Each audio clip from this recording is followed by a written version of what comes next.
Good evening. I would like to call the Community Redevelopment Agency meeting to order.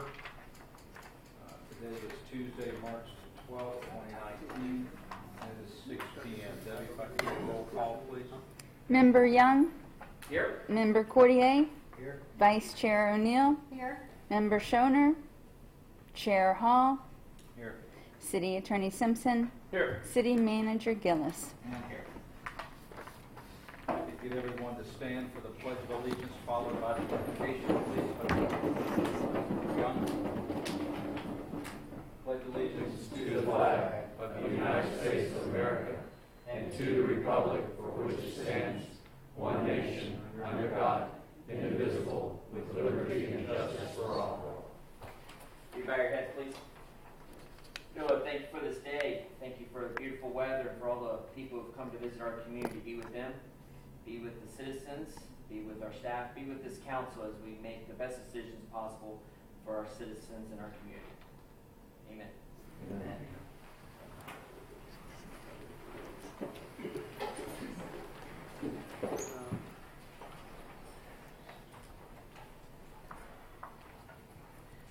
Need a motion for the approval of the minutes of the last Craig meeting on September 25th, 2018. Move to approve. Second. Motion be second. Any comments? All in favor? Aye. Motion carries. We're holding the Community Redevelopment Agency meeting prior to the council meeting. However, this is on this part of the agenda is citizens to be heard. If anyone in the audience would like to speak on anything on the CRA report, now is your time to come up and speak. If you'd like to speak for or against the CRA agenda or items, or the weather, or bike week, or anything else that might be on your mind at this time. Seeing and hearing none, I'll bring it back to the council or to the board. New business consideration of approving the 2018 Community Redevelopment Annual Report. Need a motion, please? Move to approve. Second. Mr. Gillis. Yes, this is a required report that needs to be drafted and approved annually. And I want to call Patty Rippey up to do a quick overview of the report, of her report. Patty Rippey, Redevelopment Director, and I will be quick. I know we have a lot going on tonight. So, as you all know, it's so tiny, I certainly can't read it. But as you know, the CRA was created in 1997 to eliminate blight in our commercial corridor along US 1, as well as to promote a strong economy and a healthy business environment. And the most significant project we've had to date is the multi-year and multi-phase US 1 streetscape and utility undergrounding project.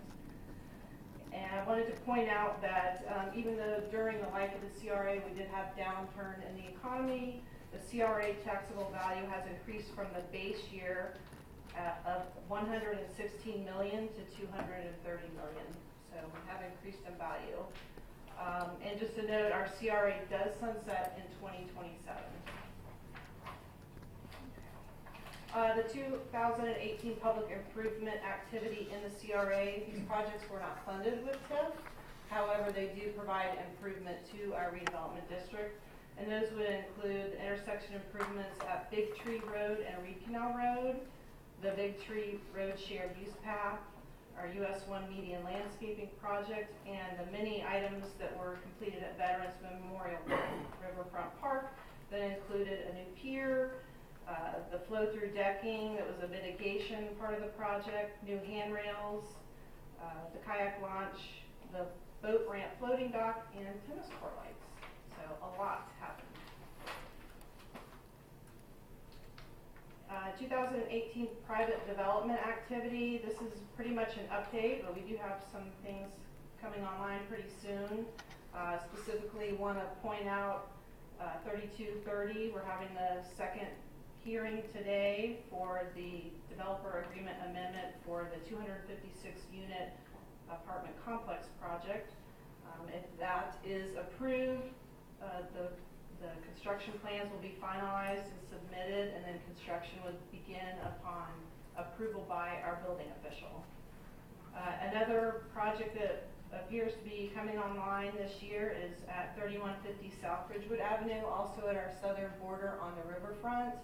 And right now that developer has already taken soil borings, and they are in the design phase now. So we hope to see a lot more activity with that this year, and possibly even construction starting.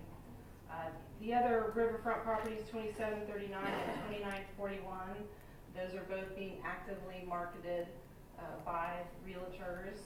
So maybe once we see some development at the south end, that will spur some further development. And I added in here the opportunity zone designation. That's new for the city.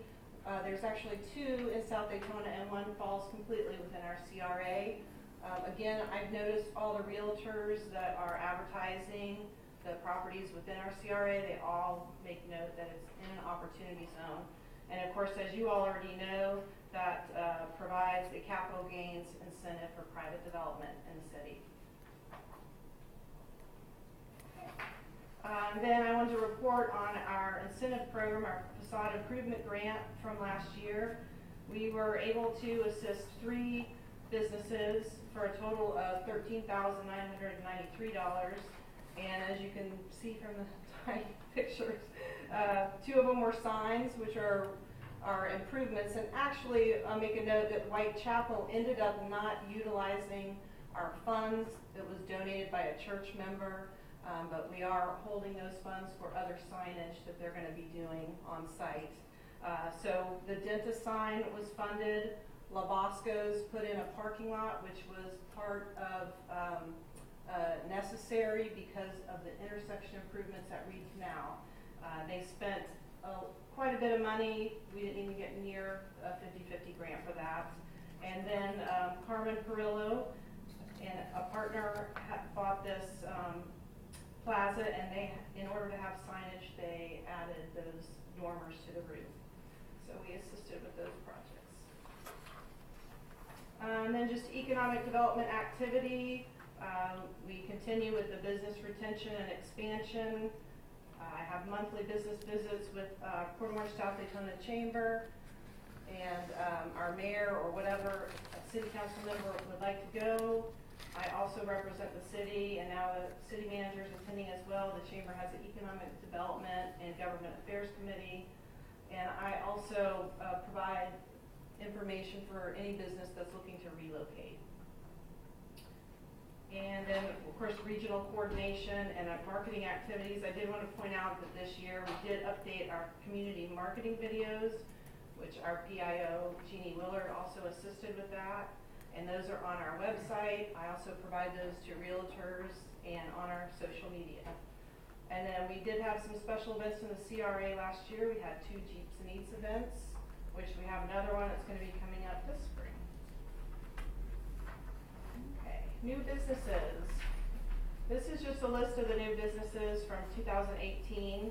And I wanted to point out in here, there is Athlete Academy, Caliber Inlet Customs, Professional Moving and Storage, Kenneth Grant Inspirations, who's here tonight, by the way, all at the Sunshine Park Mall. They're doing quite a bit of renovations there at the Sunshine Park Mall, and I also need to quit calling it that because they're changing their name to Sunshine Plaza.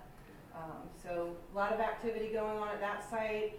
There's going to be more this year. I understand a new pizza restaurant's going in there, as well as a call center. So that's good news. A short report on the community policing. As you'll see, the breakdown of zones. Zone SD03 is the CRA.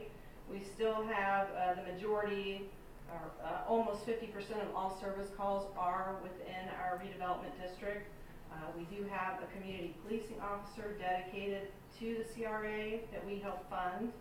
And I just wanted to point out how much our police officers do through all these different activities that aren't necessarily funded with CRA dollars, But again, it does a lot to improve the community and our redevelopment district. And then our financial statement, as I mentioned, our most significant project, you will notice that our debt service is quite high. I would say between our current debt service that we are currently paying as well as what we're putting towards reserves, it ends up being about 73% of the entire CRA budget. And you will notice the fund balance transfer that's being done in order to pay off part of the debt that is going to be a balloon in 2023. So our finance department's planning ahead and getting us in a good situation for that.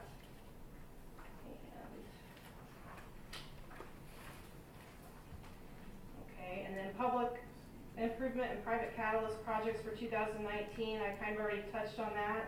But in relation to the apartment complex project, the city has said that they would provide TIF money for a match for the decorative sidewalk and decorative lights in the south end of the city, which follows along with our redevelopment master plan. And then I also touched on the townhome and condominium project, which will be 101 units, 17 riverfront townhomes, 84 condominium units, and 34 boat slips, so they'll have direct river access. And then as far as economic development goals, one of the main goals for this year is to market our vacant Ridgewood Avenue properties. We're already started on that. So that's it in a nutshell. Any questions?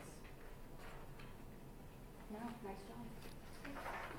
I just have Yes. the two river properties, 2739 and 2941. They're actively being marketed. Yes. And they're both correct on the sides of the current. One's north, one's south of Correct. the current condo project. Correct. What do you hear? What do you hear is why those have not been? I mean, the asking prices in here Yeah. seems to be significant, which I don't want to get too much into that. Well, I know one of them, the 2739, the realtor had inquired about multifamily apartments on the riverfront, but that's not our vision Right. for that side of US 1. Right. So that was basically the take from that. I don't know if the opportunity zone is going to assist them any. And again, I'm hoping that the development of the south end is going to help. Now, I know there are some mitigation issues for some of the properties. The 2941 does have a wetland mitigation permit already in place. The 2739 doesn't. So that could be an issue as well. I know that is why 2941, the owners of that went ahead and got that permit because it was a stumbling block for everyone that looked at that. It was going to be too much money, too much time to try to get that. So that's something I could reach out to the realtors and owner of 2739. Because I know for those of us who've been on the council for a while, you've heard the ebbs and flow of the condo market. Right. You know, it's been saturated, it's not saturated, stuff like that. I just didn't know. Right. All right, thank you.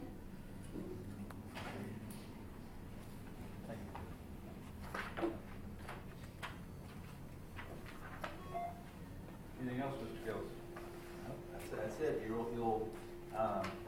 This community redevelopment report will be proposed before the redevelopment agency, which we're in now, and then you'll see it again in our regular council meeting.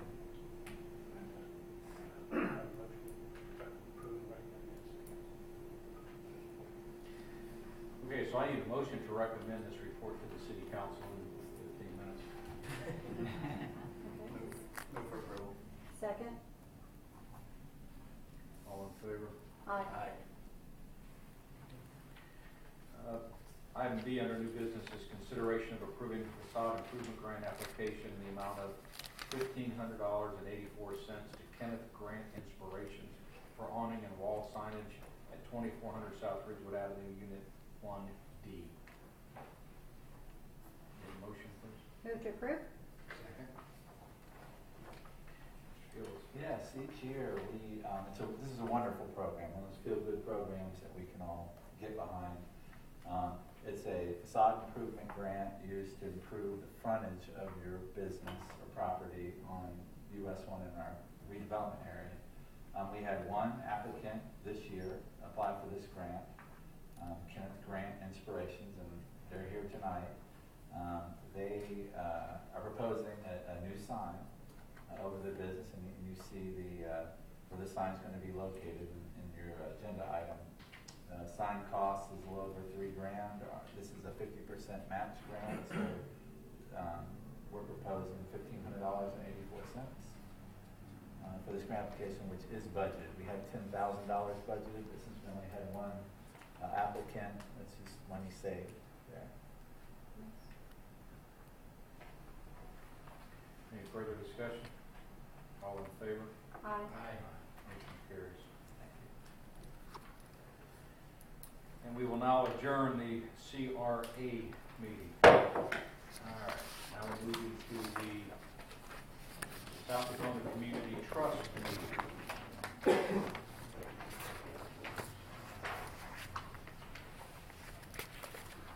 Tuesday, March 12th at 6:10. Well, we missed about a little bit, about 6:17. Roll call, please. Director Young, Here. Director Cordier, Here. Director O'Neill, Here. Director Schoner, Chairman Hall, Here. City Attorney Simpson, Here. President Gillis. Here. Need a motion to approve the minutes of April 26, 2011. It's been that long. Yes, it's been that long. Yeah. Move to approve. Second. You remember our ones? I remember Yes, that. I do. We've been on there, right? New business. Oh, wait, we need no comments, so all in favor? Aye. Motion carries. New business, consideration of approving a $1,000 donation to the Disabled American Veterans Chapter 84, Greater Daytona Beach area, to help purchase a van to transport veterans to medical appointments. And it's my honor to recognize former Volusia County Council Chair Frank Bruno, and I see Don Moore, you're the adjutant of the Disabled American Veterans Organization here in town. Thank you. Appreciate y'all being here. I need a motion to approve. For approval? Second. Further discussion? Oh, I'm sorry, Mr. Gillis, you have a report? And this is another wonderful program. We have donated to this in the past. I think our previous donation was $500. The program was wildly successful, and they're looking to acquire new vans to continue this wonderful service. So we're proposing a $1,000 donation from our community trust, which is essentially funds that are donated by private businesses and entities and people during our golf tournament, our charity golf tournament, primarily. Again, wonderful program. And, I need to go get the check. I was hoping. It's still sitting on my. While he's getting the check, can I have a motion to approve? Well, we got a motion. I need all in favor? Aye. And if the council will meet me down front when Mr. Gillis gets back with a check, we'll do a formal presentation. How's that, sir? Thank you so much, and on behalf of our veterans, we really do appreciate it. We did get one already funded and dedicated. We have the second one that we're going to probably dedicate by June, and we're going to make sure that every city's logo is on the back of both of those vans, and that we're going to have a dedication of the two vans again, and we're going to invite all of our elected officials to that ceremony. We'd love to be there. Yeah, nice. Thank you so much. Thank you.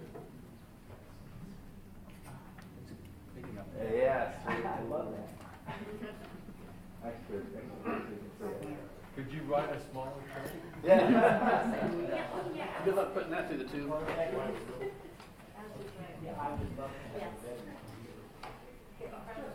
We're gonna get in front of the podium so that it doesn't show. Absolutely.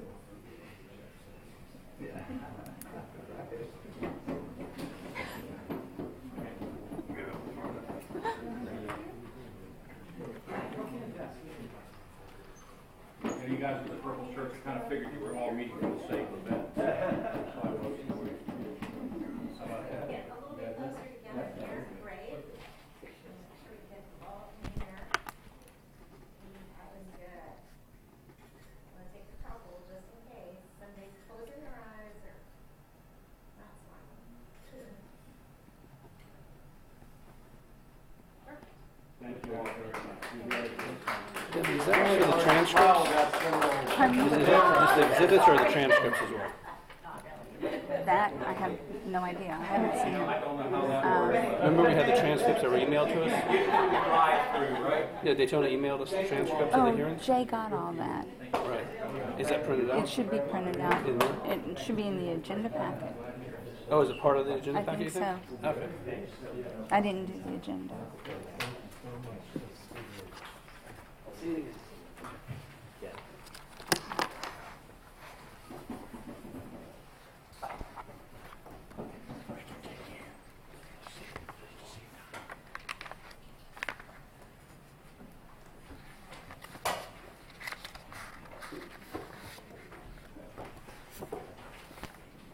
All right, and you're asking for the motion and now that meeting's adjourned. Sorry.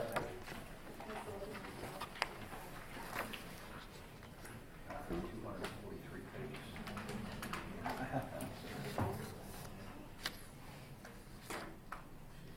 Okay, I'd like to call this regular meeting of the South Daytona City Council to order. Today's date is Tuesday, March 12th, 2019. Looks like it's about 6:23. Another roll call, please, Debbie. Councilman Young, Here. Councilman Cordier, Here. Vice Mayor O'Neill, Here. Councilman Shoner, Mayor Hall, Here. Mr. Simpson, Here. Mr. Gillis. And here. We've done the pledge and we've done an invocation, so I need an approval of the minutes of the City Council meeting on February 12th, 2019. Well, Mayor, if I might jump in, there's a couple of errors on the minutes that weren't caught, so I respectfully ask that you allow us to correct those minutes, and then we'll present them to you at the next meeting. We have 2 sets of minutes at the next meeting. Okay. Okay. We're not tabling that. Oh, yeah. Yeah, we're just not going to present it. Okay, so now we're under citizens to be heard. Anyone who would like to speak for or against anything on tonight's agenda, now's your opportunity to come up. Again, we'll talk about the weather, we'll talk about bike woods, or anything else that might be on your mind. Sean, please. Welcome. What's your name? My name is Sean Jeffers, 5501 State Regis Way, Port Orange, Florida, and I don't have anything to discuss that's on your agenda, Yes, sir. but I just wanted to come and say hello. I have the opportunity this year to be the chairman of the board of the Port Orange South Daytona Chamber, and I wanted to come out to you and say thank you for your support, your continued support over all the years, financially and involved with our Economic Development Committee. We get to see your new city manager monthly now, and Patty. They've been great, providing good information to our members, and proud to say that one of our members has occupied a vacant space that was here on South Bridgewood, and that's our focus in the last couple of years is trying to bring attention to South Daytona and what you've done, the amazing things you've done along the Leisure Corridor, and you've attracted the opportunities for people to start their businesses here and continue. Thank you for the funds that you've provided for the grants. That goes a long way with a small business when it comes to a $3,000 sign. You don't have to pay half of it. So we certainly do appreciate that and support that. And we're doing everything in our power to bring the attention to this area. I had the pleasure of coaching one of your South Daytona football teams this year in flag football, and it's a great program, and I look forward to doing it again in the fall. And if there's anything we can ever do for you, please let us know. We're open-minded. We have a great team on our board. We've got a great president, Debbie, in Connors, and she's keeping me in line. And so if there's anything we can ever do, we're here for you. So thank you for allowing me to talk. Thank you. Sure. Thank you for what you guys do. We agree. We like that too. So we Anybody else like to speak on anything that's on your mind? Seeing and hearing none, I'll bring it back to the council. City Manager's report. Yeah, I just wanted to update you on the sewer project. That project started January 14th, and to date, they've completed 30 conversions, which is a little more than 3 a week. And they're doing an excellent job. I wasn't going to say we haven't received any complaints, but we did get one today. It's only soothing that happens. But the contractor's been doing a great job. And to show you where he's at, he's 50 days ahead of the anticipated schedule right now. So a lot of cities are watching this project closely because they have grant applications in to do the same thing. So they're gauging our success, and they're motivated and excited by what this contractor's doing. So just want to update you on that. City Attorney's report. No comments. We have a tabled item. Do we have any action to remove? Hearing none, we'll go to old business. Scott, if you would please, by title only, ordinance 19-01. Ordinance number 19-01 by title only for second and final reading. An ordinance of the City Council, City of South Daytona, Florida, amending Section 5.5, Schedule of Zoning District Regulations of PUD Plan Unit Development, District 11, Supplemental Standards for High-Density Residential Development, H, Minimum Size of Dwelling Units of the South Daytona Land Development Code, indicating the minimum size requirements is to be set as part of the PUD process, providing for severability, providing for conflicting ordinances, and providing an effective date. Need a motion, please? Move to approve. Second. Mr. Gillis. Yes, what you're essentially doing with this is the second reading on this is you're saying essentially that there's a number of things that gets worked out during the planned unit development or the master development agreement. And one of those, if this ordinance is passed, would be the minimum dwelling size. We had minimum dwelling sizes before, but we noticed that there was a previous apartment complex several years ago that was passed where the minimums didn't meet the requirements in our code. So you're just cleaning that up, and you're making the minimum apartment size or minimum dwelling size negotiable during the planning unit development discussions. This is a public hearing. It's the second reading. If anybody in the audience would like to speak on this issue, now's your opportunity to come up. It's ordinance 19-01. I'd like to speak against ordinance 19-01.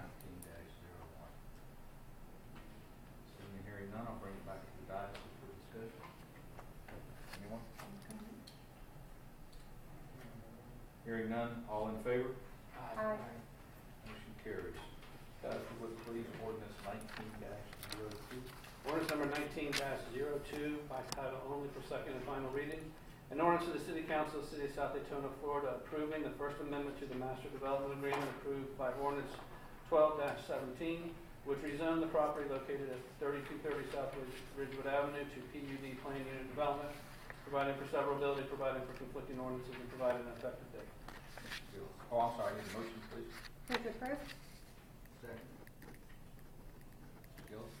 Yes, again, it's the second reading on this ordinance.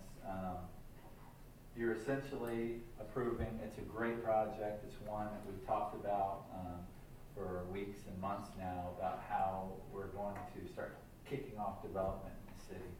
And this is that one parcel that's been essentially vacant with the utilities stepped up for a number of months now at the south end of our city. We're extremely excited about this project. It's some luxury apartment complex going in. What you're essentially approving is the original agreement plus the amendments, or the single amendment, which includes residential units being increased from 248 to 256, the structure being 4 stories tall instead of 3 stories, but still having the maximum height of 50 feet. Frame construction, architectural shingles, a mixture or a combination of a 6-foot masonry wall along with some vinyl tipped chain link fence, and also approving bedroom sizes that were in excess of the previous. So they'll 736 square foot, 2-bedroom being 1,079 square foot, 3-bedroom being 1,356 square feet. We also, the city is going to put forward a little CRA money, an amount not to exceed $35,000 for the decorative light poles, street lights, and our decorative sidewalks going in front of the development. And the developer is here if you would like to speak to him. But again, we're very excited, and he's ready to finish the design and move towards construction. So, do you have any questions for him? We're here to answer. This is a public hearing. This is second reading. If anybody in the audience would like to speak on behalf of ordinance 19-02, now is your opportunity to come up. Debbie Connors, Port Orange, South Daytona Chamber of Commerce. I just want to say how excited we are to see this development come to this site. We think it's going to spur a lot of growth and redevelopment along Ridgewood Avenue, which is what we've all been working for. So just happy to see y'all approve this on second reading. Thank you. Anyone else? Seeing none, I'll bring it back to the council. Mayor, one quick thing, since it's quasi-judicial, if anybody had any ex parte communications between the last meeting and this meeting, those need to be disclosed. No? No. Okay. No. My only question was for city manager. Any issues or any concerns since last meeting to this meeting? None. As far as everything's been moving forward, I- both from the developer and from us. That's correct. Yep. I'm anxious to finalize the design and get started. So. Great. And what would we hope best case scenario start to see? I would, come up and say. That way we can hold you to it. On the record. David McDaniel, 1525 International Parkway, Lake Mary. So we're in the middle of our architectural and civil plans right now. Civil plans should be done in about 2 or 3 more weeks. We'll submit those to the city. Architectural plans take a little bit longer, so we're probably towards the end of April, maybe early May. I then have to get it to a general contractor. They'll bid it out. So the best case scenario, we'll have our final construction numbers by maybe June. So I'm thinking July, maybe slipping into August for kind of a start date based on that. And our financing is kind of running the same course. So we're already out to our lenders. We've got a number of term sheets that we're reviewing now. So little luck sometimes midsummer. And 12 months was it? No. Our first units will be available in about 12 months. The completion will be probably 16 to 18 months. And then when the plans do get submitted, we'll prioritize those to streamline the permitting. Right, and I appreciate that. That's always a key point. Not to throw some other cities under the bus, but I mean, I'm literally in 6 months in the review process. It's just amazing. So thank you for allowing us to get through on a time basis. One from here, you can be completely done in 24 months. Yeah. Hopefully I could occupy by that. So totally occupied. So, yeah. I like it. Okay. Yeah. Thank you. Yeah, thank you. Any other comments? All in favor? Aye. Motion carries. I'm going to put a pause in here before we get to new business because I neglected my duties a few moments ago. Jeannie still in the room? No, I'll have to find her. But I received a notice that Councilman Douglas Cordier had completed the first phase of his training, certificate of completion for the EMU, Elected Municipal Officer or Officials training. It was my pleasure to give this to you, Doug. We have Jeannie here to take pictures and maybe, or we'll do it after the meeting. We'll do it right now.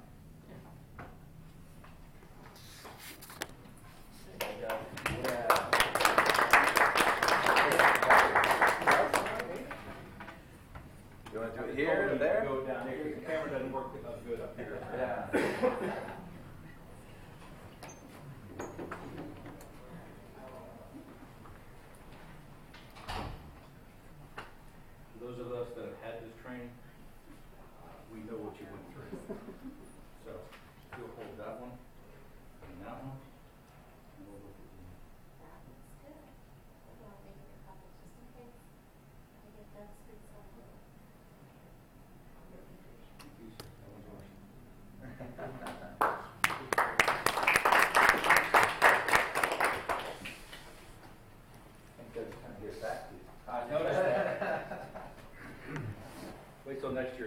face too.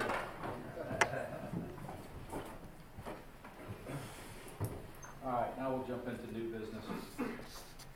Consideration of approving a 2018 Community Redevelopment Annual Report. I need a motion, please. Move to approve. Second. Hopefully, we all know what this one's about. Yeah, it's just shockingly similar to the presentation you just saw. But this is required. The Community Redevelopment Agency recommends approval to the City Council, so you're taking that action. Any other discussion? All in favor? Aye. Aye. New business item B, consideration of approving the budget calendar for fiscal year 2019-2020. Need a motion, please? Move to approve. Second. Mr. Gillis. Yes, this is essentially setting the budget calendar for 2019 and 2020. Important thing to note here is with this budget, we're rescheduling the July 9th council meeting to July 23rd. Why are we doing that? We don't get notification from the Volusia County property appraisers of the preliminary tax roll till the last week in June. So to take those numbers and turn it around and give you something intelligent in a few days would be impossible. So we're requesting that the July 9th be rescheduled to July 23rd to give us time to present an adequate budget to you.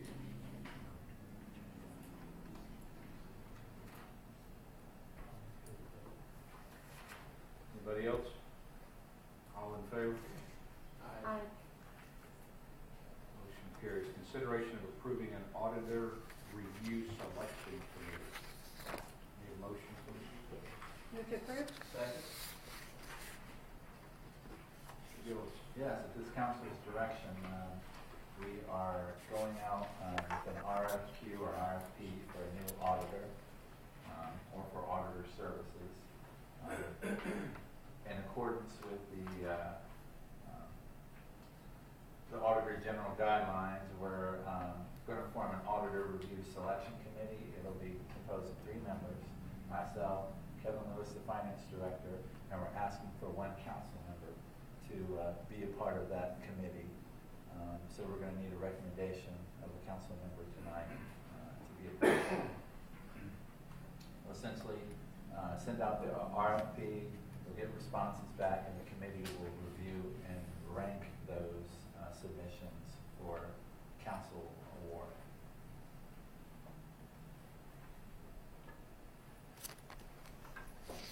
I'll entertain a recommendation or for a committee member, a third committee member.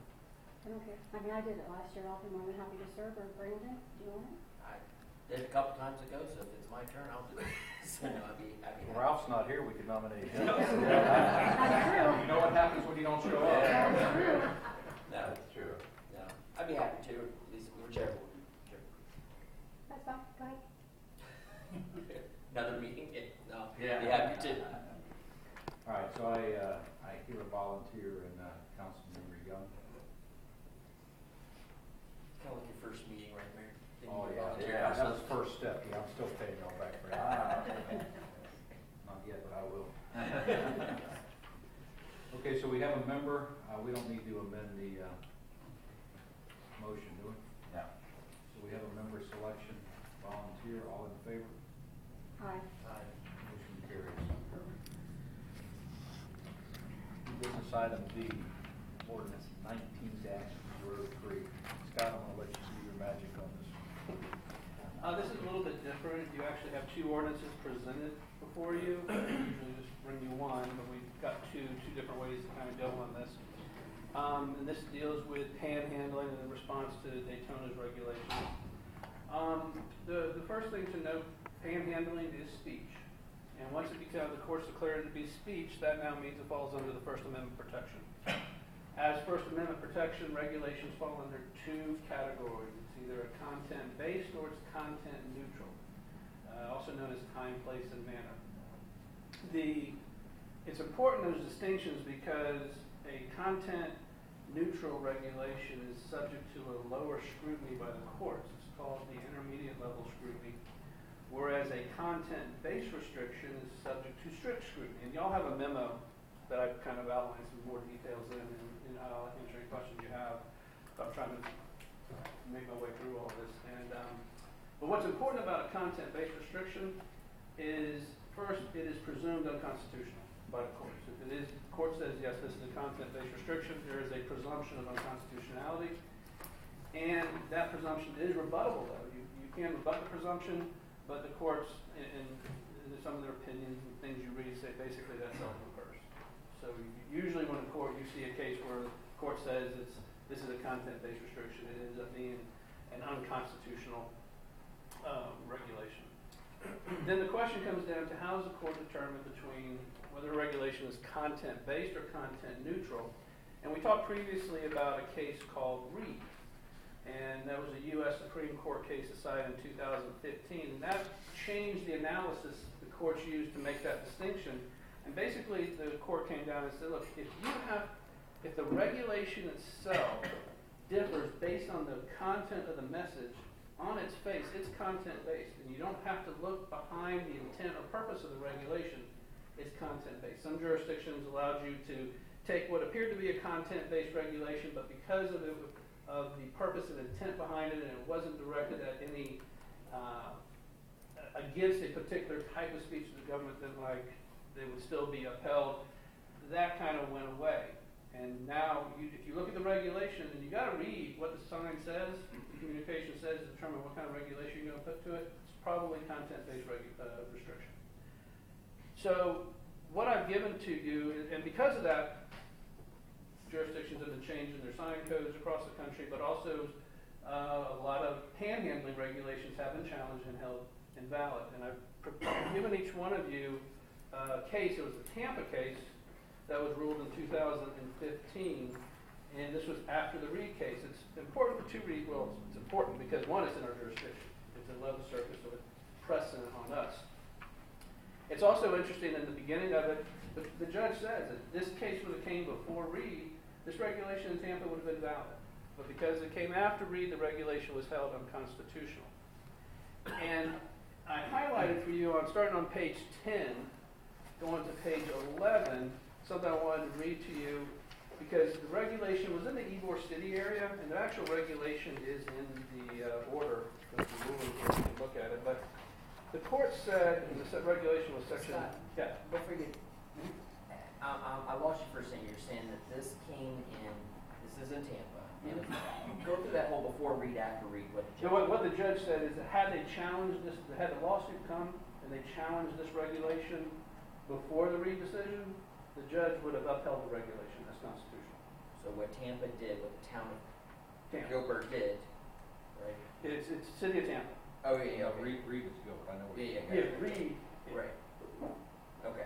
And because Reed changed what constitutes a content-based restriction now, the analysis to get to, is it content neutral or content based, that changed this judge's opinion on this, and now what he would have ruled as a content neutral restriction is now a content based restriction after Reed. Because the precedent that Reed set. Because of the precedent. That's U.S. Supreme Court, binding across the land. Gotcha. And, the Reed regulation, the Tampa regulation dealt with the downtown area. It's on page 5 and 6.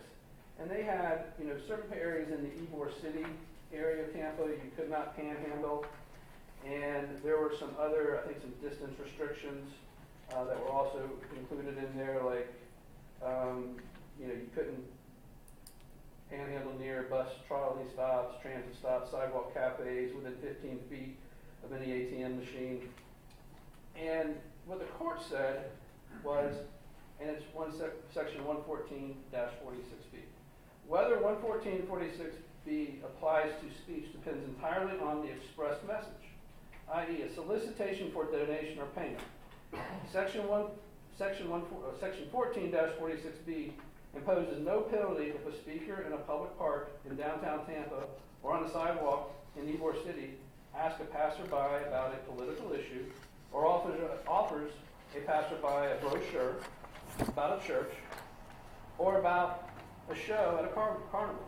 If a speaker asks a passerby to sign a petition, Section 14-46B imposes no penalty. But if a speaker asks a passerby for a donation or payment, Section 14-46B criminally penalizes the speaker. So, and that was part of the analysis the court did, is said, you got to look at what that the regulation. If somebody, and one that they didn't mention that always comes to me is campaigning. If we're going to adopt a regulation, say it in Daytona, there's a regulation. Somebody stand there, hold a campaign sign saying, "Vote for me." That's okay. Someone standing right next to that person, holding a sign saying, "Feed me," is going to go to jail. That's a content-based restriction, I'm afraid. So when I read the Tampa case, my concern with what Daytona has done is it's a content-based restriction. I think Daytona anticipated that. Daytona, obviously they had significant issues in Daytona, as we all read about. And Daytona had 6 hours of testimony at public hearings creating a record of compelling needs in that city for that regulation. And the compelling, the word I used, is if you get a content-based restriction, that's the strict scrutiny. You got to have a compelling purpose, and it has to be the least restrictive means possible to address that compelling purpose. And I think, even though Daytona said, look, this is a time, place, manner restriction, and went on to say, but even if it's a strict scrutiny review, we think we have a compelling issue. And I think that's why the attorney they hired put on that huge presentation, which is right here. This whole box right here is all of Daytona's presentation. We'll get that in a little bit. So some other things with so I think Daytona has prepared itself to argue, even under strict scrutiny, we had a compelling reason. Because I do believe this will be found to be a content-based restriction, in my opinion, reviewing what Tampa did. Some other things that I'm not comfortable with Daytona's regulation, in terms of us just adopting that regulation. First, where do you measure from? They have a lot of these distance restrictions in there. So the question is, okay, 150 feet from a signalized intersection, where do you measure that? 20 feet from the entrance to a door, where do you measure that? 20 feet from an ATM machine, where is that actually measured from? Now, 150 feet from a signalized intersection, you're going to be able to tell somebody's within 150 feet. I mean, they're either close to the intersection, or if they are, they're within 150 feet. 20 feet in front of a door, someone's going to call and say, hey, that person asked me for money, he was standing right over there. Well, exactly where? Because it could be 19 and a half feet, and that's a violation. It could be 20 and a half feet, and it's not a violation. So that distance, I think Daytona's going to give all the cops tape measure and cut there and measure exactly where all this stuff is. The other issue is Daytona's regulation covered private property, not just public property. And that, one, it prevents the private property owner from being able to consent to solicitation if they so choose to. For instance, and this is something maybe Daytona intended it, maybe they didn't, but it will apply. Salvation Army ringing a bell outside of Christmas at Publix. That is solicitation. That will now be subject to Daytona's restriction. They're going to have to be outside that buffer area. Little leaguers asking for money to go to a tournament. That's solicitation. That's going to have to be outside the restricted area. The property owner can't consent to say, well, it's okay for Salvation Army. So the Girl Scouts cannot sell cookies outside well, Publix in Daytona. Selling, we read Daytona's regulations, selling actually falls out of it unless the cost is greatly disproportionate to the value. I've happened to like Girl Scout cookies, so I think they're pretty valuable. Other people might not. You can go in there and get Oreos a lot cheaper, but that's up to you. So they're firemen that hold the boots? They're done. They're done. They're done. Yeah. That's over. So when I look at Daytona's regulations, I do believe it will be found to be content-based. But they do had very compelling needs, in my opinion, so they may be able to uphold it anyway. So when I look at, and also, if we're going to adopt a regulation, we have to create a new process. Right now, we do all of our code enforcement through our special magistrate, through a penalty, a fine. We don't criminally charge people for violation of a city code. We are going to have to create that process, because given somebody who's begging, for money, they don't care if you fine them. They could care less. You got to actually take them into custody and remove them. We have, Chief's got a contract that New Smyrna has that if we're going to proceed with this, we will give it to the state attorney's office. They do the prosecution, at least for New Smyrna. See if they'll still do it for us at $50 an hour, which is a good price. I believe we're going to have to reimburse the county for jail time when they go out there. $88 a day for someone incarcerated. And Daytona has had to do this, we'll probably have to do this as well, is to hire a public defender to represent them, and there is a standing order. It's $250 to pay the public defender to represent them at the first hearing. So those are some of the expenses I see that we're going to have to do between first and second reading, because when you do second reading, you're going to have to be up and running and ready to go once it's adopted. We're going to have to be ready to not just get them off the street, but we got to be ready for the whole prosecution process. So then that will be between first and second reading. Anybody have any questions about generally the law that we've gone over? I know I've quickly kind of gone through a lot. So we've concentrated a lot on Daytona for obvious reasons. Mm-hmm. Sister city to the north of us, and obviously when they do something in Ripples, and we're right next to them. Dillon, Tampa. What is other cities in Florida? You have to have had an issue in a Miami, an Orlando. Are they all just ignoring this and just dealing with panhandlers? No, I don't know what all of them are doing. Tampa, for instance, they just limited to aggressive panhandling. You know, their ordinance was invalidated in subsection B. They still have subsection A, which deals with aggressive panhandling. I can't find any additional regulations. There have been other jurisdictions had their ordinances challenged. The person that Daytona retained also did St. Augustine's ordinance. And the ordinances themselves are almost verbatim, exactly, except Daytona restricts from signalized intersections. St. Augustine did not do that. St. Augustine, to my knowledge, has not been challenged. It's been in effect for about 11 months. It was adopted and started going into effect April of 2018. You've probably seen the articles in the paper where the ACLU says they're going to sue Daytona, but nothing's happened yet. I don't know what all the other jurisdictions are doing. Holly Hill is talking to their city manager, intends to try to do a campaign of don't feed them, or don't give them money, don't ignore them. Ormond, and I think maybe Holly Hill's doing the same thing. They're trying to use state laws to address these issues to the extent they can. State laws work well on private property, but not so much public property. We have trespassing and assault, battery, different types of laws that may be able to help us on certain aspects of private property, but on public property there are some state laws that deal with interfering with the flow of traffic, but there's one that's only a pedestrian citation. So, but I think they're just trying to have police presence there to, in essence, make, and I think Chief can maybe address that better than that. So in terms of the options we have, obviously as an attorney, what I can say, this is a very unsettled area of the law.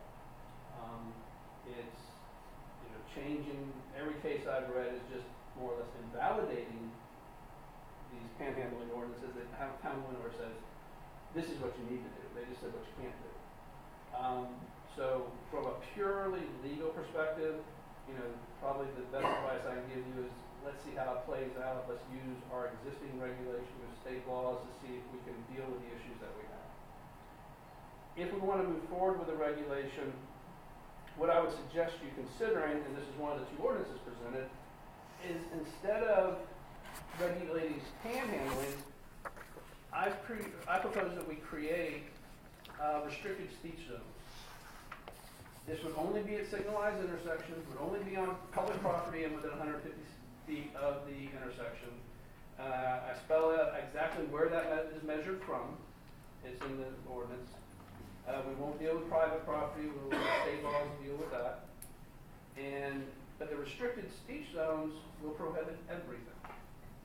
And the big one's going to be next election time when people go out there and want to stand out there and campaign at the intersection of Bellevue and Ridgewood. No, it's not going to be allowed. We can't. This is a true situation. You got to throw the baby out with the bathwater. You cannot sit there and pick one particular speech and say, okay, we don't really have a problem with campaigning, but we do have a problem with panhandling. We're just going to run afoul of the law when we do that.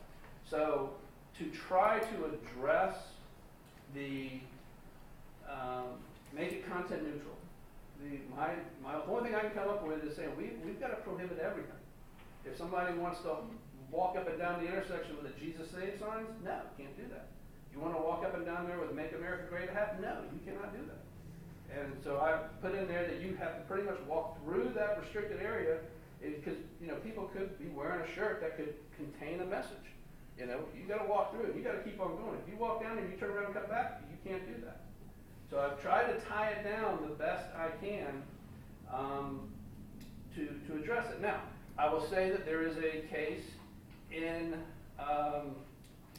the Northeast. It is, I'll find it for you real quick. I was just reading it earlier. It is,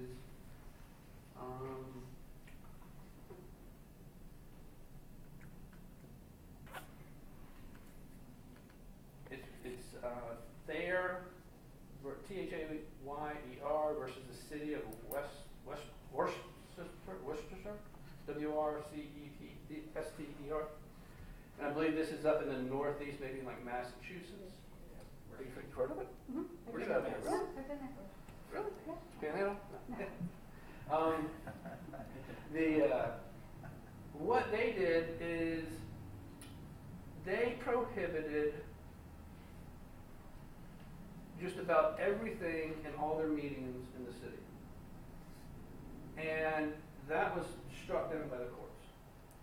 This court said, city ordinance that restricted pedestrian use of traffic islands and roadways, which imposed serious burden on speech by prohibiting virtually all speech-related activity on traffic islands and roadways, was not narrowly tailored to serve government's legitimate interest in public safety, and thus did not pass constitutional muster on the First Amendment free speech clause, where the city did not establish the need for the sweeping ban to choose or consider which traffic islands or roadways actually demanded further safety measures.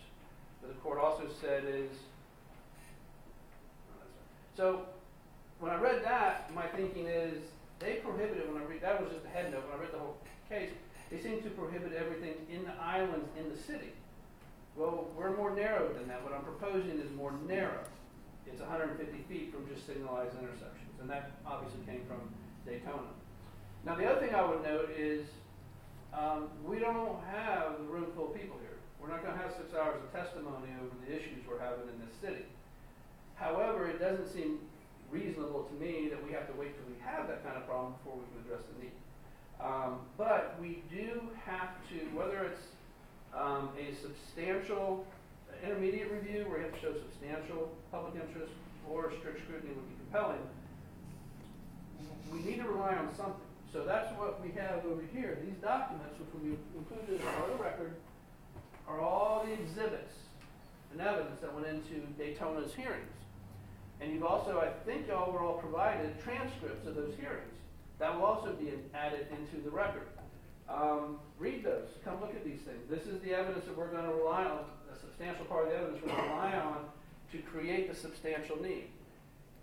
In a content-neutral case, in the city of Key West, their tattoo ordinance, tattooing is, so you know, this is free speech, was challenged, and it was held to be a content-neutral restriction, but the court still invalidated it because the city just said, we have a substantial interest in this. And there was no evidentiary support for the conclusion that they had a substantial interest in regulating tattooing. So the court said, it's not a high burden, but you got to meet some threshold. And you can rely on court opinions, you can rely on studies from other jurisdictions. So since we aren't going to have the level of presentation that Daytona had, the best I can offer you is Daytona's evidence that they based on to rely on for their regulation. So if we're going to go forward with a regulation, then we will be incorporating Daytona's evidence, their entire record, as part of our record as justification for this. So I have not found a case where a court using the strict scrutiny compelling issue, allowed testimony from evidence from another jurisdiction to support or satisfy strict scrutiny. Now, probably part of the reason is I've never seen a case that survives strict scrutiny, so they're all getting validated anyway. So I've never seen read one. I know some exist. I said most of the cases I read are reasons why things are stricken under strict scrutiny. So if it's the Commission's desire to go forward with a regulation at this time, and you may want to hear from Chief on his thoughts on this, then I'm giving you my suggestion on which ordinance to go with, and we can go ahead and read that into the record, and y'all can vote on it, and then we can, make sure we have all this evidence. This evidence will be part of. We're not going to sit here and read through it all, obviously, but No, I did a lion's share of that this afternoon, and I learned more about diseases than I care to know, and how easily they're transmitted. right. Yeah, and I want to thank all of you for taking the time. Yeah, it's important if we're going to go forward with these regulations. This is a lot of the evidence that we're relying upon. And so with that, I'll answer any questions or. Well, and I want to add just something real quick. The issue's coming, and it's here. We've seen them at Bevel and US 1. In fact, Sunday I saw 2 at the southeast corner of Bevel and US 1 where the vacant lot is, 2 at the vacant gas station, actually 2 in Daytona, so total of 6 at that intersection. Just when I drove by, I went to the CVS in the public plaza yesterday, ran inside. As I was going inside, asked for money, which I declined. When I was checking out, the manager had to run outside and come back in because that person apparently called a cab, and because I didn't give him money to pay for the cab, he ran away, and the cab was trying to decipher. So the issues here, we have a couple of complaints that came in from some of our shopping centers on US 1, where they had a couple people stop in the office and ask for money. They're loitering around, waiting for people to come in, so it makes their employees nervous. Well, that's private property. Can't they trespass? Sure, absolutely. Are they calling the PD? I guess the chief could answer that, but and Chief, I do want to hear your thoughts on this ordinance or this issue. And I just want a question about protocol here. So how do we have council discussion? We're going to have to put one up for discussion, right? Yeah, the reason it's being presented this way is because, in theory, one option is the council says, look, we don't need to go forward with it this time, so no need to read it. If the council wants to choose one to go forward with, you have two before you. One is the one I discussed. Right. The other one is Daytona's regulation, tweak some just to address our particular situation, but those are the two before you. And I want to make sure you have 2 titles. You could obviously modify the one that's basically Daytona's regulation and just limit panhandling to signalized intersections, or you could curtail it as you saw fit. I didn't know if you wanted to do something with the ordinance before. No. Exhibit A, just so you know, Exhibit A is presented. That's the ordinance that's similar to Daytona's. Exhibit B is the speech-free zone, just for reference. Go ahead, Chief. Jerry Monahan, Police Chief. As Mr. Simpson stated, there are costs associated with enacting and enforcing this ordinance, which would include, as he said, the state attorney, the interlocal agreement for the $50 an hour, the $88 a night at the branch jail, and $250 court appearance from the conflict list of defenders per appearance at with the defendants. I would imagine adjustments would have to be made at mid-year budget to put something aside to be able to deal with that part of the enforcement component. I can tell you that what we've done is we've looked at specifically the corner of Ridgewood and Bevel and Nova and Bevel over last year, and I have some numbers to share with you.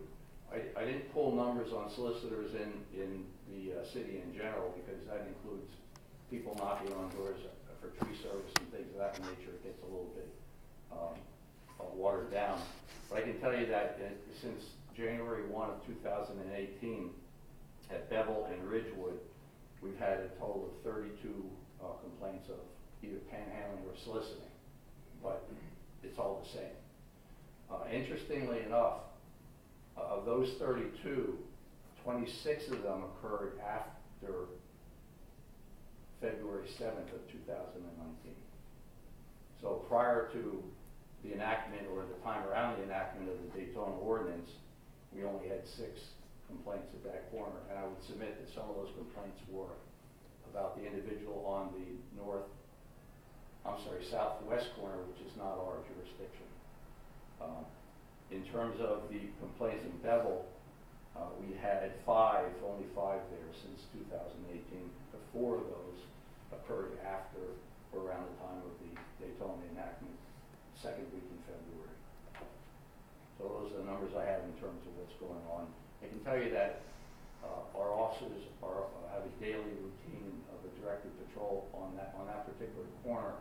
We did get the property owner on the southeast corner to sign a trespass authorization agreement for us, so we were able to move people off of that with the threat of arrest for trespass.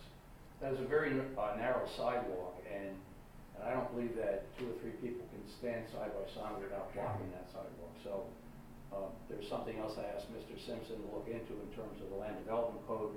I believe it's in the land development code that talks about business owners or people for that, any people for that matter, putting anything in the right of way of the sidewalk that might obstruct the passage of people trying to walk through that particular area. And we may be able to convert that violation to a misdemeanor where we would be able to enforce it. Another part of that land development code addresses obstructing traffic. What we witnessed while we were watching these people on the corner is some individuals hitting the walk light and waiting for traffic to stop, doing their thing, going out in the traffic, and then of course traffic moving along and then continuing to do that. So we cited the individuals that were involved in that activity. So those are the measures that we did take. I did personally notice some panhandlers on the corner of the Sunoco station at Big Tree and Ridgewood as well. Last week we moved them off quickly. Some of those people were on the property itself, and when we checked with the manager of the gas station, we were very happy that we were there moving them off, and we had their permission to cite them if that was the case. So that's what I have in terms of a very small microcosm of what's happening. Most of that activity, again, is post the Daytona passage of the ordinance. Been going on for about 3 weeks, and our officers are on top of it, and they're dealing with it. But if I may, it's like sweeping water. Our guys move them out. If they see us coming toward them, they're out of there on that corner. An hour later, sometimes they come right back. So it's back and forth, but we continue to try to deal with that particular issue on that particular corner, which is the Nova and Bevel isn't as much as an issue, and I'm pretty sure that not much of that intersection is ours anyway.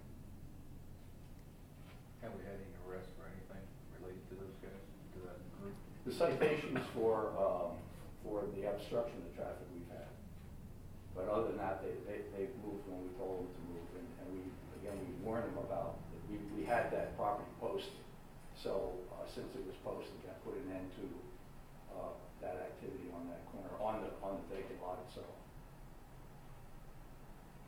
Chief, let me ask, what are you looking for? Or when you talk to other chiefs in neighboring communities, what are they looking for? Well, the chiefs in the other communities are taking a wait-and-see approach and using the ordinances and the laws, the state laws that they have now available to them on trespass is a big one, and that really pertains to any private property. And sometimes we get calls about that, sometimes we don't. But obviously, if we get a call about somebody that's panhandling CVS or whatever, Publix or whatever, our people can go there and chase them or cite them for trespass, but they have to be given a warning because a lot of those public areas are not posted to begin with. So once again, we get there, we try to move them and if we have a record of them going back a second time, we can actually arrest them for the trespass. But what I've heard from neighbors south of us is that what they're doing is waiting and seeing the way that things, to see if they can adequately address the issue, if there's a proliferation of it in their communities, based on what's happening in Daytona, if they can address it with the ordinances and the state statutes that they have right now. And something I've heard, I don't know if it's urban legend or there's any fact to it. Are these folks, is there some binding item that's keeping them all together? Is it true that these people are getting dropped off and part of some?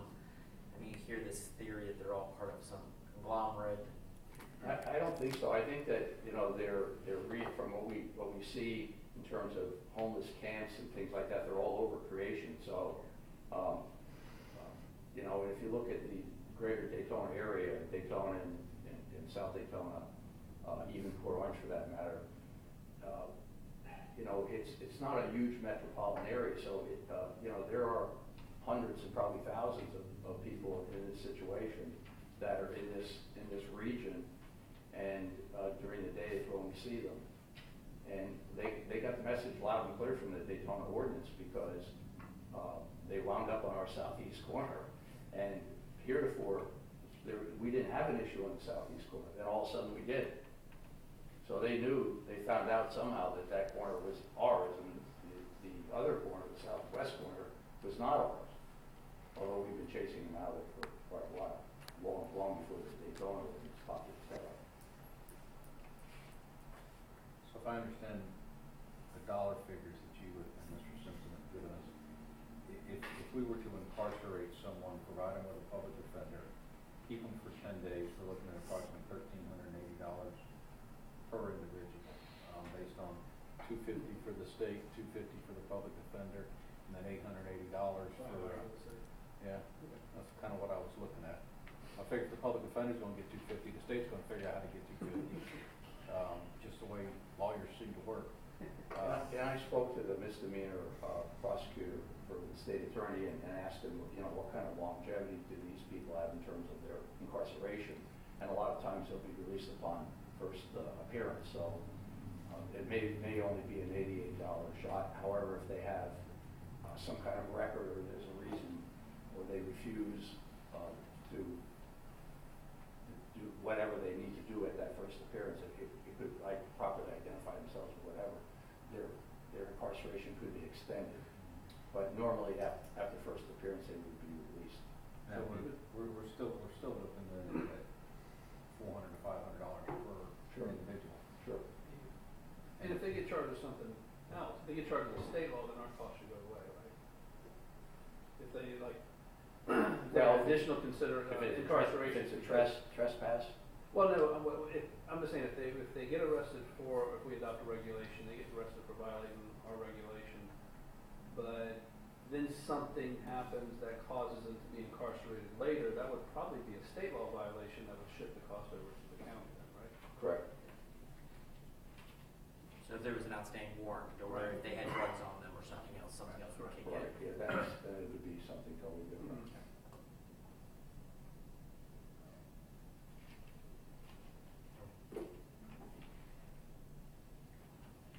Can I ask staff a question?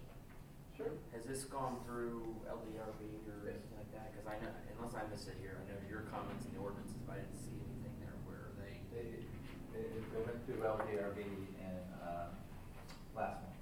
Yeah, I was there. They had the same three options. We generally discussed it, and I generally discussed it. Ordinances, I do not believe were prepared when we took it from, but we discussed the concept. Right. And I would say generally they could, I don't know that they could have come up to a motion and supported a motion one way or another, but generally they are concerned about panhandling, but they are concerned about the legalities of it. Basically what I took away from that meeting. Because Which is where we were at, right? Yeah, one of the concerns I have, if I don't want us to turn into to the low-hanging fruit, in that Daytona has already they hired a First Amendment lawyer expert, and they've already paid him to defend it. They're the ones who had a huge need, you know, in their community. That we have a need, but that doesn't compare to what Daytona was experiencing at the time.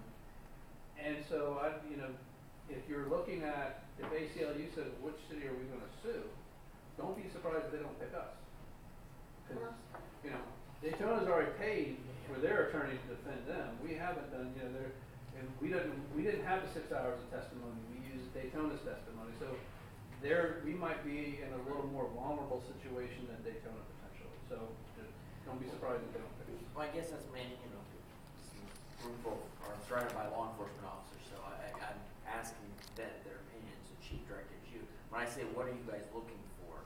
You know, my guess is you're not necessarily, you don't want to be criticized for not addressing something that is not within your purview. So if the council's going to say go do something, go do it, right? But what, I mean, you say 26 people that you've seen since February. Right, is that what you said? 32? Correct. Well, Yeah, at Bevel and Ridgewood. Right. Yeah. There's 26 calls. Calls. It That's could what be I'm the saying, same yeah. person. Yeah. Multiple Complaints. times. Yeah. Correct, so it could be the same. For a month, February 7th. But again, I guess you're also, that's a strain on manpower and all that to be picking up all, because if we make this a law, then you need to enforce a law, so there's a complaint, and then we got a whole, there's a financial piece that the mayor has, you know, calculated out, plus there's a manpower issue there, right? Well, we've been handling it okay. I don't want to abdicate my responsibility, but I'm not sure I'm in a recommendation capacity here in terms of, you know, information-wise, yes, I'm not sure I'm comfortable with creating a recommendation. I can tell you that our guys have been hitting it real hard, and they got the message, and it seems like that corner is the highest profile corner, because I'm not going to say that Big Tree's too far to walk, because they do, but all the attention's on that particular corner, and we dealt with that, number one, with the trespass, with posting that property, and I'm hoping that Mr. Simpson can still perhaps change that land development code restriction, those 2 restrictions about blocking out sidewalk and obstructing traffic, into perhaps a misdemeanor. I don't know. I mean, it will be the same situation that we may have to pay the state attorney, pay the $250, but that's manageable because of the size of that sidewalk. It's very narrow. Well, at the end of the day, they're going to go wherever there's location, right? So if they're not getting any action at Big Tree and Ridgewood, they're going to move on to somewhere else. You know, the natural tendency, if I'm looking at that intersection of Bevel and Nova, we only have to worry about one of those 4 corners, correct? Jonathan? Correct, that's correct. You know, in that corner, the way the traffic flow is, you have to have people who are going north on Nova or turning right onto Bevel from Nova. Correct. The flow of that traffic, I'm on that road all the time. That's my way. There's not a lot of stoppage at that intersection, so I can't imagine a lot. Let me back up. You said Bevel and Nova? Yeah, Bevel and Nova. Okay, because I don't think any of that intersection is ours. The intersection itself is not. I believe from the sidewalk out, and that includes the southern sidewalk. So none of that, as far as I know. I know that's the case on the Bevel and Ridgewood. But Is it, since we're generally talking, we may need to tweak the verbiage, because does it say that the intersection has to be in our jurisdiction to be subject to enforcement? well, I don't know, but it certainly would have to be, or we wouldn't have jurisdiction. So, but the 150 feet from this intersection would be within our jurisdiction, even though the intersection itself. Well, 150 feet south, not north. Right, so. Yeah. I don't know, let's see how that's worded. The sidewalk on the south side of Bevel Road, is that the city of South Daytona, or is that Daytona? On the south side, on the southeast side, it's ours. And then on the southwest side, it would be ours as well. Yeah, what are you referring to? From the sidewalk south, it's ours. But Bevel Road right of way, so including the sidewalk, the road, and the sidewalk on the other side, that's all Daytona. We start to the south of the right of way on Bevel. So when you throw in US 1,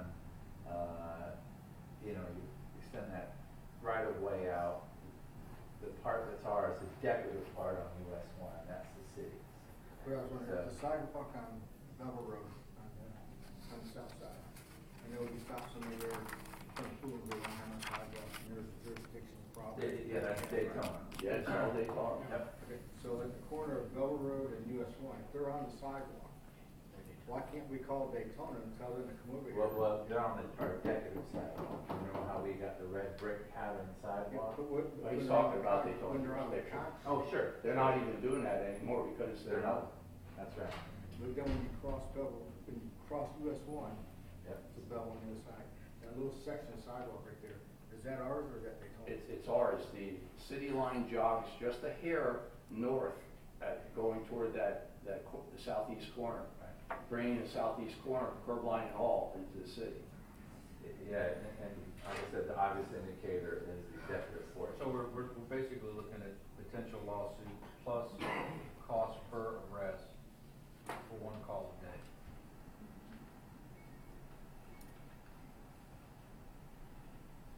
Well, they didn't come in like that. Came in multiple. I- But again, If you we know, do, if we do I an can- average, yeah, if we, I mean, 26 calls for services over the last month, and we're looking at $400 to $500 per arrest, plus potential lawsuit for one call a day. Seems like a waste. Yes, I say we, Well, I understand, just because you don't do anything today, doesn't mean you can't do anything in the future, so. And if that It jumps, escalates. that jumps to 100 calls in a month, well then, we can do something. We can do Well, something. They may do court rules. I saw some signs in that Daytona package that I'd like to put out there that might help. Well, for what it's worth, today was executive council of the Volusia League men, so I was picking colleagues from Port Orange, Holly Hill, Daytona, New Smyrna. Of course, Daytona's person has a strong opinion. They pass his ordinance. They feel like they've done certain things that they've allowed certain areas to do it almost like maybe we would have back in the day with tattoo parlors or a golf club. You know, like you can't outlaw all, but you just zone it to a particular place that's a postage stamp. Our community doesn't necessarily allow that. So all our fellow colleagues from those other cities, they're all waiting and seeing. And I was surprised with my colleague from Holly Hill. And I know I was very adamant about getting something on the books last month, but now that Scott has done your due diligence. I would be very interested to see how a court would rule on what I'm proposing. I just wouldn't want y'all to pay for it. So you want to do it. I like what I'm proposing, I just want You want to go all the way to the Supreme Court, just not on our dime. I think it would work. I still, and I brought this up a year ago when we talked about something similar, is for campaign issues, can't we charge a fee, a licensing fee, to allow? I mean, we never finished that discussion. Yeah, because the sign code still needs to come here. Yep. And then just, I mean, we charge a deposit right now We for charge a picking up the deposit. signs, but we could do something very similar for people holding signs. we charge them to have a panhandler come in and get a permit to hold. Well, a I sign? doubt they would. I was thinking more about the election cycle. Yeah. If somebody wants to campaign and hold a campaign sign, Pay for it. then they can come in and Well- register, pay a fee, whatever.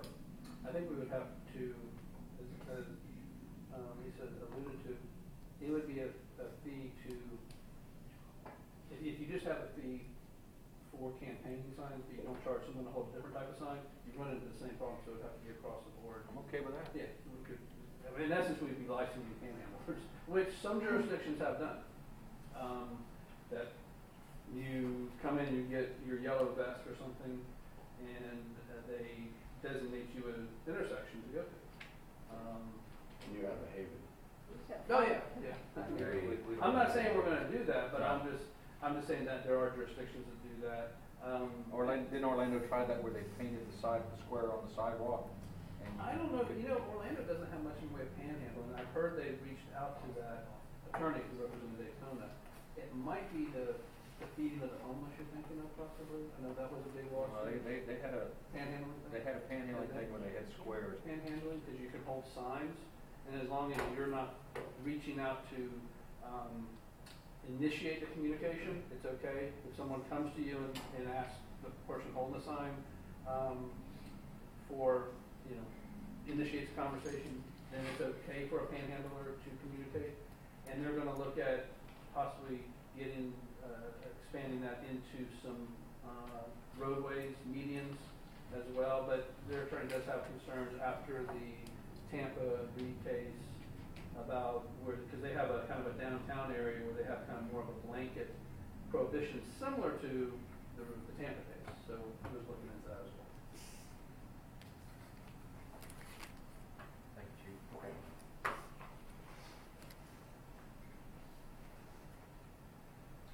I'm not hearing any movement. No, I say we keep hitting it hard and wait. We need to read it and let it die. No, just let it die. Okay.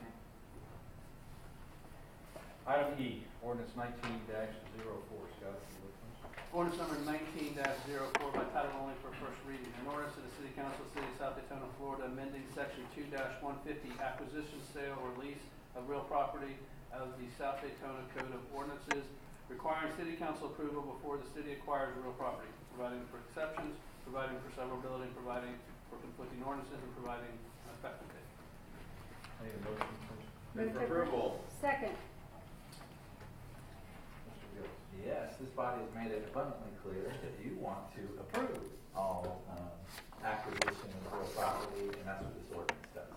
So the only thing that's different than what I discussed when we were here last time, I thought it would just be fee simple property, but then thinking about it and the issue that actually caused this to come to light, that could very easily have been a right of way, which is not fee simple ownership, and y'all wouldn't have been happy about that outcome either.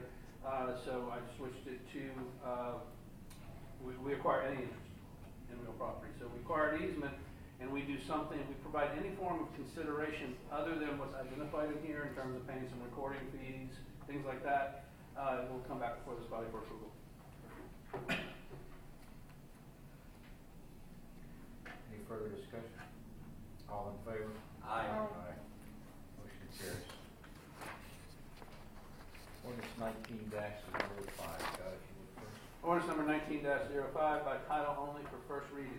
An ordinance of the City Council of the City of South Daytona, Florida, amending section 14-36, responsibility of letting property owners for maintenance of parkage prohibitions of the South Daytona Code of Ordinances, removing the intent to create civil liability on the abutting property owner to claims by third parties for failing to maintain the parkage, providing for severability, providing for conflicting ordinances, providing an effective date. Need a motion, please. Move to approve. Second. Gillis. All right, it's pretty straightforward ordinance. The existing language that we have in our code creates a civil liability on an abutting property owner if they fail to maintain their parkage. You don't cut that limb low enough or high enough and someone's walking and runs into it, they could hold you civilly liable for not trimming that limb. And this revised language removes that civil liability. Because we did some research, I called my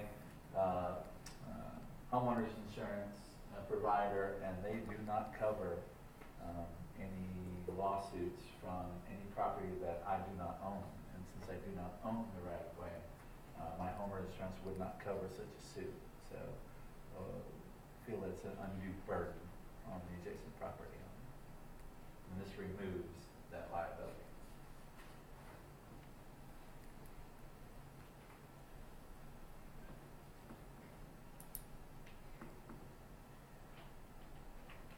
Tell me about rocks in the right of way. Either one of you. In terms of what? Somebody puts a dozen or half a dozen of those big coquina rocks at the intersection or at on the parkage. The parkage regulation in terms of what can go in there and being held in code violation still applies. Okay. This only deals with the civil liability to third parties injured by a condition that exists on the city's property. Unless we made it clear that we were creating the civil liability, the adjoining property owner would not, the regulation would not create a civil liability. And it was made clear in the last ordinance that we were creating a civil liability. What's being proposed now is to make it clear we do not want to create a civil liability. And if you want to put anything in the right of way, you need to apply for a right of way use permit now. And that way we can review anything that you want to put out there. And obviously, if you're going to put something that's going to cause a city liability, we're not going to allow that. So we're changing past 90 days from when we did 90 days ago. That's correct. We are removing the civil liability on the abutting property owner that was created 90 days ago.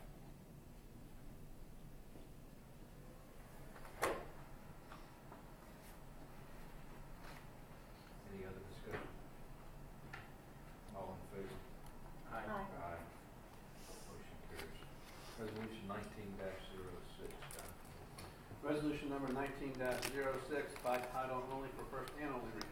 A resolution of the City of South Daytona, Florida, delegating to the city manager the authority to approve and execute all necessary agreements, sub-agreements, and amendments thereto for the city to submit claims to the federal and state government for Hurricane Irma funding, providing for severability, providing for conflicting resolutions, and providing an effective date. Need a motion? Move to approve? Second. Mr. Gills? Yes, what you're doing here is authorizing me as city manager to approve and execute all the necessary agreements, sub-agreements, and amendments associated with FEMA funding for our Hurricane Irma expenses. I think I talked to our finance director. There are 13 currently possible agreements that could come down. So what this is doing is we're streamlining the process. This resolution authorizing me to sign those 13 agreements as they come through rather than taking the four one at a time or as they come in before this board. Streamlining the process. We're already a year and a half after the event and we're still waiting on getting reimbursement. So we're trying to do our part in streamlining this process. And we have a 24-month note that's coming due on. That is correct. Absolutely. Well, in November. And the chances of us getting reimbursed between now and November? I'd say they're good. We had a conversation with the finance director, Kevin, if you want to come up and we found out today.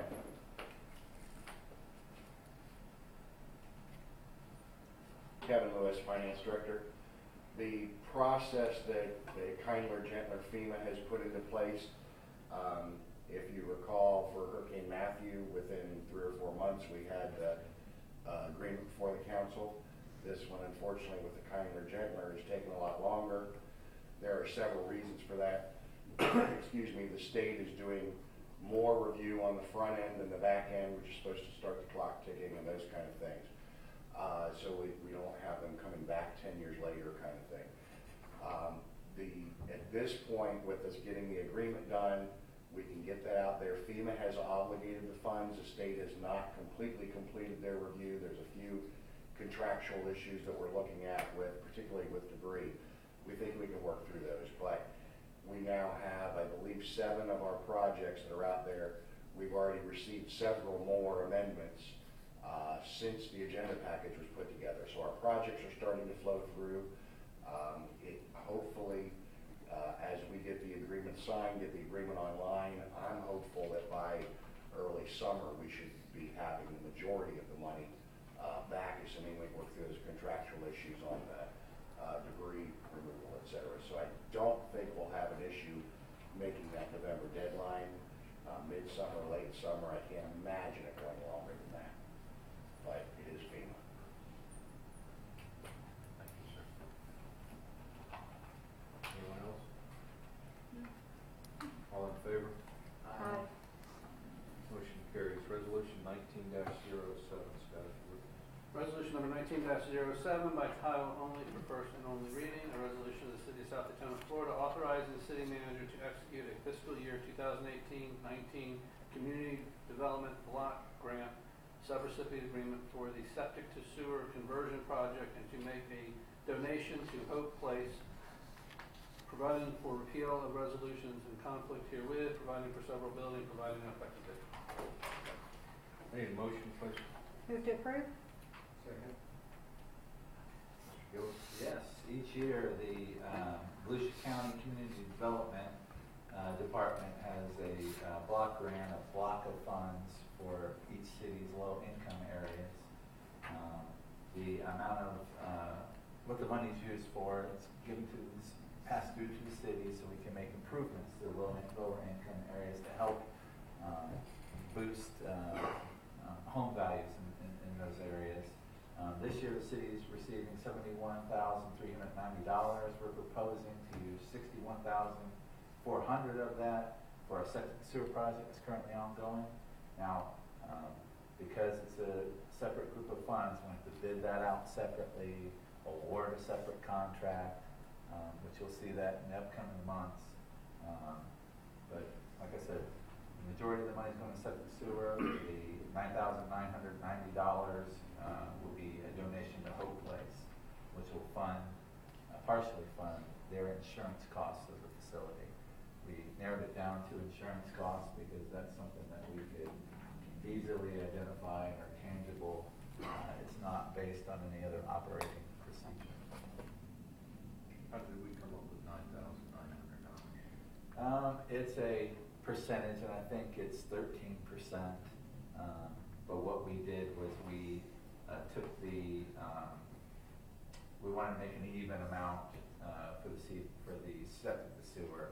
We didn't want to do half of a conversion, so that's where we got the $9,990. I think it's 13.2% or something like that of our allotment. We can donate up to 15%.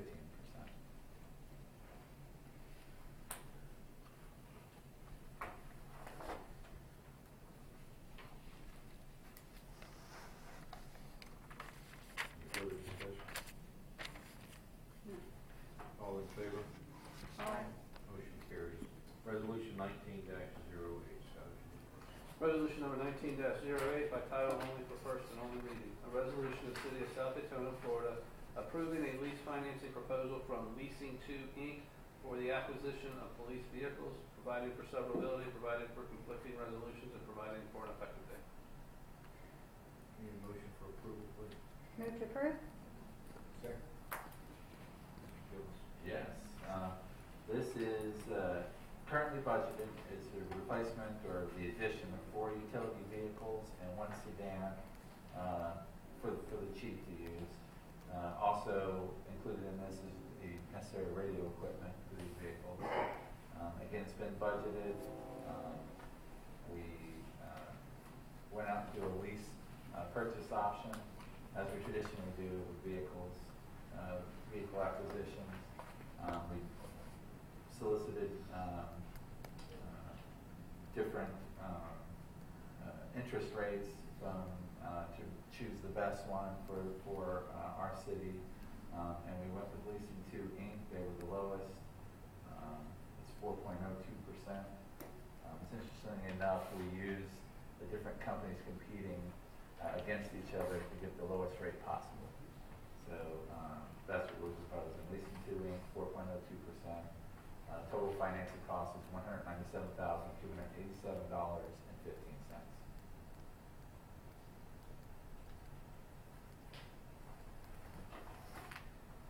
Any further discussion?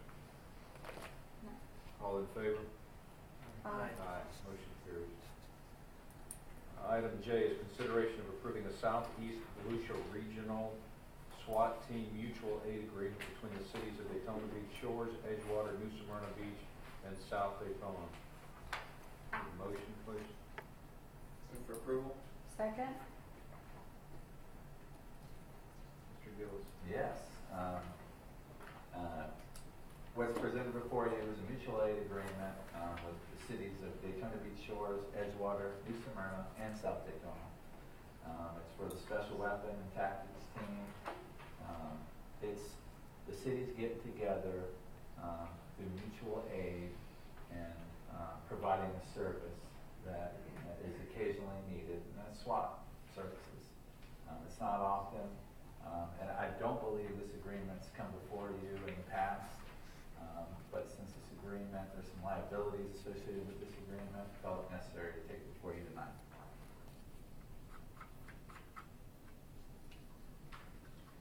Is this in addition to the county's mutual aid agreement? Yes. Specific.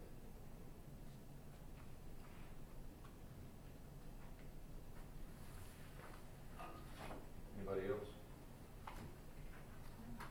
All in favor? Aye. Aye. Motion carries. Item K, consideration of approving a list of proposed projects to be submitted to the River to Sea Transportation Planning Organization for federal and state transportation funding. May I have a motion, please? Move to approve? Mr. Gillis. Yes, we've done very well in this program. This is federal money. It started with President Obama when he was doing economic stimulus packages, and he would release waves of money down that would get disseminated to the different departments, or the various state Department of Transportations for infrastructure projects. The way it works is we submit our projects to the River Sea Transportation Planning Organization. They evaluate and rank each project, and only those top projects get suggested for funding through the Florida Department of Transportation Local Agency Program, or LAP program. We've been very successful in this program. We've replaced 2 bridges. We've put in shared use path on Ridge, shared use path on Big Tree, put in numerous traffic signals with this. And we've even, the majority of our money from our streetscape out here on US 1 came from this program. So TPO is doing an annual call for projects. Our list is presented here. The reason the list is lengthy, we were noticed by the Department of Transportation that they will no longer fund, after this year, no longer fund the design of these projects. And for smaller cities like ours, a design of a project could be $80,000 to $120,000 for these projects, and it's something that we're not going to be able to afford. So the motive is to get all these projects in now, and then we'll be grandfathered in where the design will be eligible for funding in the future, as long as these projects stay on the list. Typically, these projects can take anywhere from 3 to 7 years to come to fruition. And they just remain on the list and work their way up until it gets up to a high enough priority. Now, these are not ranked by priority, correct? That's correct. No, we don't rank any of the projects. They evaluate and rank them. Their organization. Staff has we run through a list of our needs throughout the whole city, and all of these projects that you see here are identified in our proposed sales tax project list. That's online. Right? So Reed Canal and US 1 was one of these projects that was submitted. Was that through us, through this particular grant, or was that something else? Okay, you're talking the signal light. Okay, the improvements that are going on now, that was something else. That was a Florida DOT project entirely. We funded the coating of the mast arms to be black in color, and also the decorative. I remember signing off on that in 2011. That's correct. And it's just not getting done. We had a presentation. It's her comment to go on. At James Street Park in 2011 on that project. Yeah. Was that right after the minutes of that Oh, meeting over there? you beat me to it. You beat me to it. I'll make one comment. I like how the fact that a traffic camera network can help us monitor lift stations. You know, how everything, the fiber optics and the technology, but how everything's intertwined. I'll tell you a story sometime. Yes. Yeah. That project's been around a while, and actually that's ranked, last year that was ranked number 1. So, The traffic light? the traffic camera network. Fiber Yep. optics. So, No, I think I understand and appreciate city manager and I had conversations about this, so yeah, this is good stuff. Any other discussion? All in favor? Aye. Aye.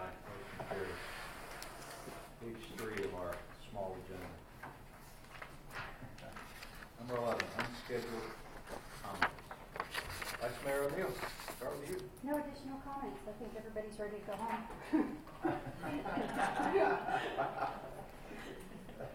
Councilmember Young. Just a wonderful time on Saturday for the opening day of our Little League. Anecdotally thought there were more kids out there than previous years. It's good to see the program and our city presented well. So kudos to the Parks Department and everybody's part of that. The only thing I have to say is we all know legislative session started, so those of us who follow the league and those things, home rules getting its attack already, and it'll be interesting. And I know, like I said, if you're commentating on absent sales tax, but the way that some things are happening with that could all get affected because we might not hit them to the punch. So I can assume we can rely on you because abreast of all those changes. yeah, versus the 17 emails we all get a day that, you know, oppose this one and You oppose do that more one. than I do because I'm down to 12. So, that's all I got. For you. Well, I appreciate being able to go to that class I went to on newly elected officials. It was very knowledgeable. I learned a lot. And hopefully I can catch up on people. Don't worry, phase 2 is this year. And I can't wait for US 1 to get started. And we'll kind of put quite a bit of work into it. I had a good time Saturday. It was quite enjoyable. I was appreciative that you had the weather just right for us. Hey. A little warm. For anybody who missed it, Yeah, I was all dressed up. Big mistake.